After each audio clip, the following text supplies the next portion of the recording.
Welcome back to ESPN First Take, presented by Bass Pro Shops. It was like stepping into a new world and having to learn and make your way every single day. But I was blessed with a lot of great players and a lot of opportunity to find my way. And we were in the NBA Finals, 2 games away from winning it. I think we did pretty well. Pretty well, not bad. David Blatt speaking on his his brief tenure as the head coach of the Cavaliers. First year there, took them to the finals. A lot of credit was given to LeBron for being the coach. A lot of blame for David Blatt. Here's a question, Stephen A. Let's talk about his future. Will he be back next year? Quite simply. I honestly don't know. I'm not going to pretend that I know the answer to that question because I think that lies within the relationship that exists between LeBron James along with David Griffin, the GM, and the owner, Dan Gilbert. I would tell you that I have a hard time having the mentality that David Blatt should be gone. He did win 53 games during the regular season. He did get through the Eastern Conference. He did advance this team to the NBA Finals. Now, we can debate till the cows come home who's exactly responsible for that as a coach, but he was the head coach on record when this happened. And I think it's disrespectful for people that are not inside to look strictly at his record and his accomplishments or lack thereof and say, he needs to go, period. Now, having said all of that, if people are basing their feelings about that on the relationship with LeBron, how receptive LeBron is to his coaching, etc., then that's a different animal altogether. Because if there's one player in this league that has the right to sit there and say, there's a coach I don't want to play for, it's LeBron James. He's earned it. And he knows the game of basketball. And if he has an issue with you, then it's an issue.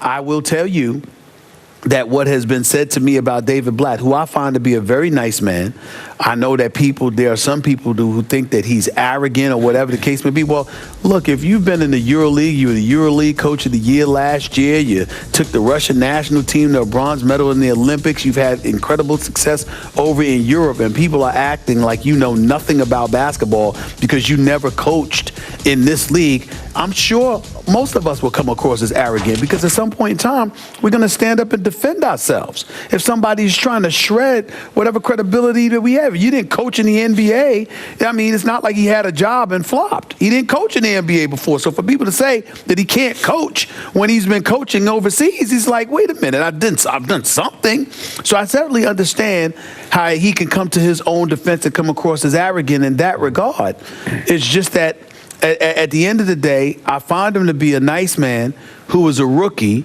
who made rookie mistakes, that deserves the opportunity to come back and prove himself. But that's just me on the outside looking in. If I'm LeBron, I'm not concerned about any of that. I'm concerned about the fact that next year I'll be entering my 13th season. And does this particular coach give me the best chance to win? And if the answer is no to that question, then LeBron James has every right to sit there and say, we need to move in a different direction because I don't have but so much time. That's the best way I can answer that question.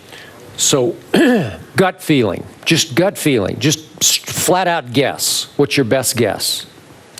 If I had to guess, I would guess that he'll be gone. And the reason I would guess that he'll be gone is because I'm trying to decipher who's going to stand up and stick out their chest and say, under no circumstances do I want Blatt to leave. Right.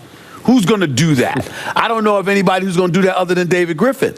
And to this city, no disrespect, because I like David Griffin. I think he's done a good job as the general manager. But he don't matter to these people ahead of LeBron James.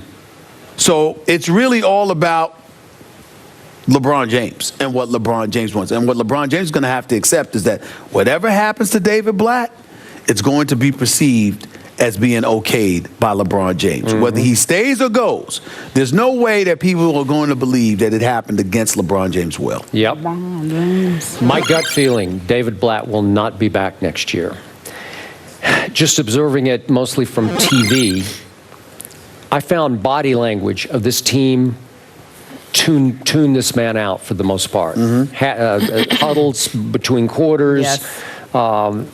We saw some last halftime night. video Yeah. of JR, but JR tunes out everybody. Yeah, doesn't he? but- Yeah, But he he's said JR. with all due respect, Yeah. JR's got a lot of nerve. He needs to be better about that. Those cameras were rolling, and he looked completely detached Okay. and disinterested. And his game is not good enough for him to be acting like that. I'm with you on that. And maybe that's the way he would treat Phil Jackson or something. His mind just goes off somewhere else. But to me, David Blatt, in all of his media interviews, in his between quarters interviews, he always came off as a little defensive, just unimpressive, like he wasn't really in control. He's always fighting the current, like he feels like he has to fight back, like he has to defend himself when, in fact, you're coaching a team that's pretty good here.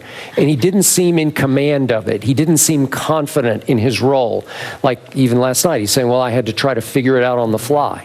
I think he went along for the greatest ride any first-year coach could ever go on, thanks to the king. I will say this. I have not asked LeBron James this question myself because he's too damn insulated for me to ask him a valid question. I mean, good Lord have mercy. It's like the Berlin Wall, for crying out loud. Wait, are you complaining about well, in that regard, yeah, because I mean, there are some questions that I think LeBron needs to answer when it comes to the future of the Cavaliers that I have yet to have heard asked.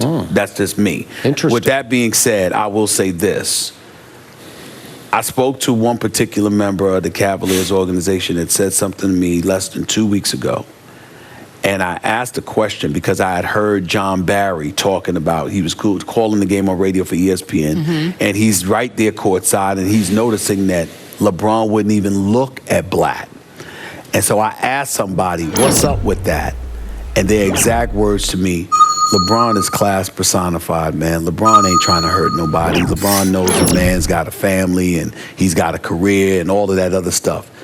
It's just very, very difficult to support somebody who doesn't have a clue. That's what they said. Now, they said that. LeBron did not say that. They said that. But nevertheless, that's the feeling you get from time to time watching Blatt when he communicates with these players.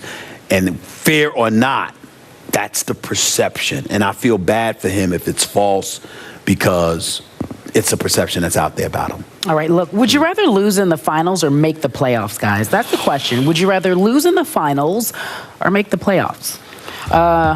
Or not make the playoffs? LeBron answered that question after the break. We'll talk about it in just a few moments.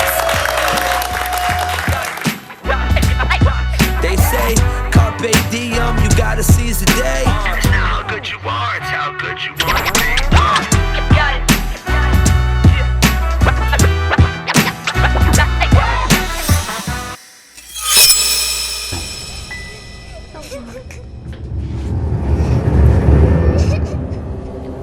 So sweet how you think this is about you.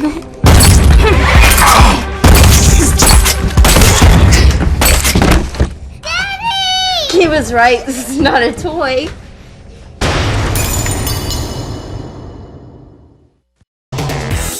Oh, Rian's so awkward. She doesn't really dance, and when she does, it's like, she can't even really do like this. It's like, One's always like, she thinks she's like Spanish or something. She's always like going like this with her hands. I can throw it down. Why are you laughing? I can. Okay, what is this?